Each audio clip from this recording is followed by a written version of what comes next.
బాబాయ్ గుండెపోటుతో చనిపోయాడని జగన్మోహన్ రెడ్డి చెప్పగానే అదే పల్లవి అందుకున్నారు. కాదు కాదు, నారాసుర రక్త చరిత్ర అంటే మళ్లీ జై కొట్టారు. వివేకానంద రెడ్డిని ఆయన కూతురు సునీతే చంపిందని చెప్తే అదే ప్రచారం చేశారు. రాష్ట్ర రాజధాని అమరావతి అని అంటే ఎన్నికల్లో అదే ప్రచారం చేశారు.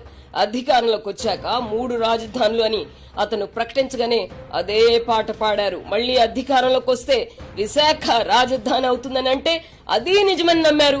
అతడే ఇప్పుడు మావిగన్ అని నోటికి తోచినట్లు చెప్పగానే మావిగన్ అని భజన మొదలెట్టారు. అతను విలువలతో కూడిన రాజకీయం, కుటుంబ విలువలు అనగానే అవును అవును అని కోరస్ పాడుతున్నారు.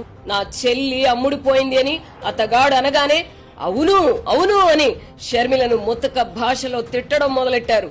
నా ఆస్తి కాజేయడానికి మా అమ్మ ప్రయత్నిస్తోందని జగన్మోహన్ రెడ్డి చెప్పగానే రాజశేఖర్ రెడ్డి భార్య అని కూడా చూడకుండా విజయమ్మను బూతులు తిట్టారు. 2024కు ముందు వై నాట్ 175 అని అతను అనగానే మీరు వెర్రెక్కిపోలేదా?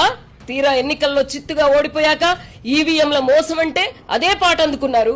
మధ్యలో కోడికత్తి, గులకరాయి వంటివి ఉండనే ఉన్నాయి. స్థూలంగా వైసీపీలో పరిస్థితి ఇది. ఆ పార్టీలో సొంత అభిప్రాయం కలిగి ఉండడానికి లేదు. సొంత బుర్రలతో ఆలోచించకూడదు.